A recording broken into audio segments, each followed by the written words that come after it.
Good morning. For any of you that don't know, my name's Scott Krenning. They went down like 14 or 15 levels to bring me up here because Harry and everybody else was busy, but I was the last one to say yes, so I'm going to be interviewing Terry Joggers today. Just to start it off, I'm sure many of you already know that Terry's kind of a crier, so my one goal today is to make him cry. First things first, how long have you been serving this body, Terry? We first came here when Scott was just starting high school.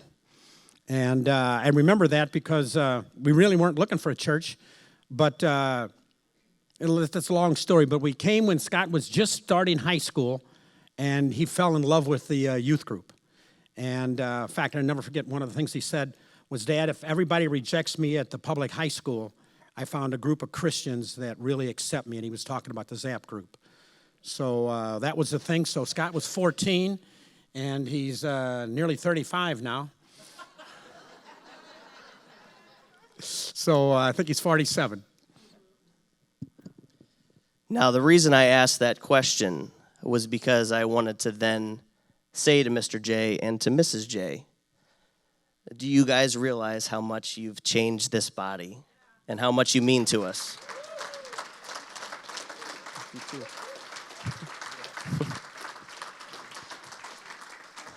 So, it did. Oh, thank you very much. He said I'm much better than Harry. So I'm gonna.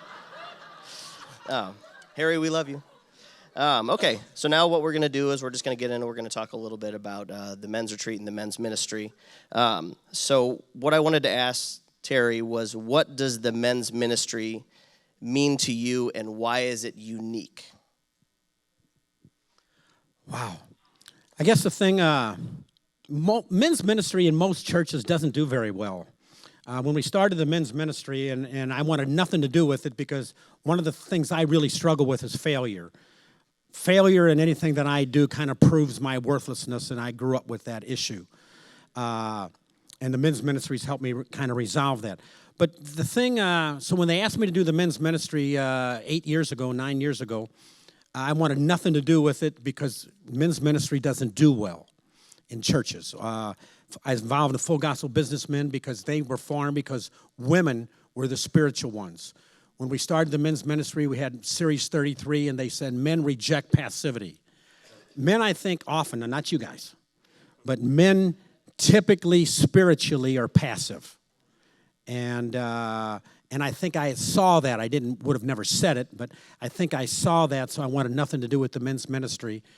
But I finally saw enough that I said, this is either God or I'm going to be right about everything. In other words, I don't want to do it. It's not going to work. It's going to fail. So I started it, and 8 years later, we've been meeting every Thursday morning for 8 years, and what I think it is God. And it's helping us to get over issues of passivity, and I think people in the United States have made peace with sin. And we don't know how to get out of it, and we just think we're so much better than the world, and they are.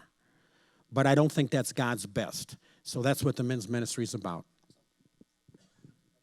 So last year, for any of the men who went, we had Bill Baldwin the speaker. And I wanted to ask Mr. J why he's bringing Bill Baldwin back for a second time. Well, I actually prayed at the last year at the men's retreat. I said, God, this is obviously you. Who do you want for next year? I start a full year. Who do you want? Who do you want? I got to know who you want. And God always says the same thing. Trust me. And I think, really? Is there any other answer besides trust me? Because I keep trying to tell God we're running out of time. Trying to explain to him how things work down here.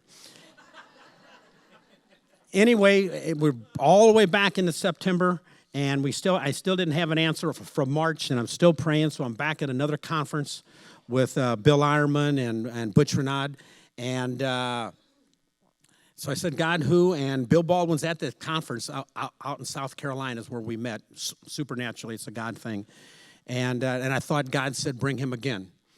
And the thing that really riveted is this year God has, through the men's ministry, has showed me some things about intimacy with God, inner healing. And so I'm really excited about the inner healing. And so I'm trying to tell Bill what we're going to be doing, inner healing and Emmanuel prayer this year. And I said, I just want you to be aware of what we're doing. You keep praying what God's telling you.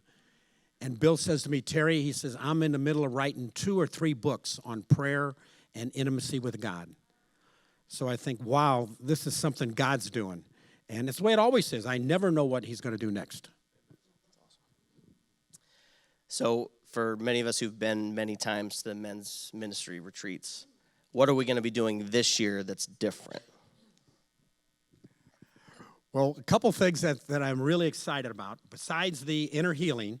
And so people, men, again, don't have time to sign up, but we're going to have inner healing available. So you can sign up for inner healing. Manual prayer you know nothing about. But it's something that I've been doing for about 6 months and fallen in love with. It's really an intimacy with God. So you can sign up for that, and we'll explain that down there. But the other thing, we're trying more than ever before to bring the generations together. And so we're going to have a panel of young men. I'm talking ages probably anywhere from 16 or 17 to about, 35. And we're going to ask them, if you want a relationship with older guys, what would you be looking for in that relationship? And what would turn you off in that relationship? And I've got somebody to conduct that panel, and his name is Scott Crenning. And I've also said we need to have some competition. For once and all, we need to find out who is the best men. Is it the boomers? Is it the millennials? Or is it the Generation Z? So we're going to have some competition, not contact sports. I don't want younger guys beating up on my friends. But we're going to have some competition on an ongoing basis, and I've got somebody to run that, and I'm going to introduce you to him. You guys are finding this all out just like me right now. No, I'm just joking. But if anybody has any ideas for games or different things they'd like to see, definitely come to me, because we're going to have a good time with it. We're going to do, Mr. J had said we're going to do it kind of like the Olympics. So we're going to be like, the team name isn't going to be old guys, but we'll say old guys, 5 gold medals, young guys, 3 gold medals, things like that. So we're going to really have a good time with it. But the last question I have for Mr. J today is, after we return from the retreat, what is your prayer for the men? Boy, that's excellent. I'm always really impacted, even on Thursday mornings. Be doers of the word, not hearers only, deceiving yourself. I think the men and women in church hear dynamite sermons. Harry gets a 9 or a 10, many Sundays in a row, but we leave unchanged. Be doers of the word, not hearers only, deceiving yourself. Faith without works is dead. The Amplified said, faith without corresponding action is devoid of power. I somehow want, as a result of the retreat, we be changed. We come away with something we're going to do different.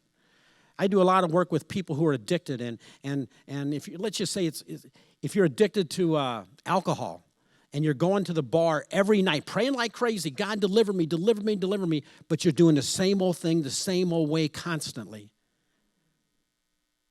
It's insane. You don't see any deliverance.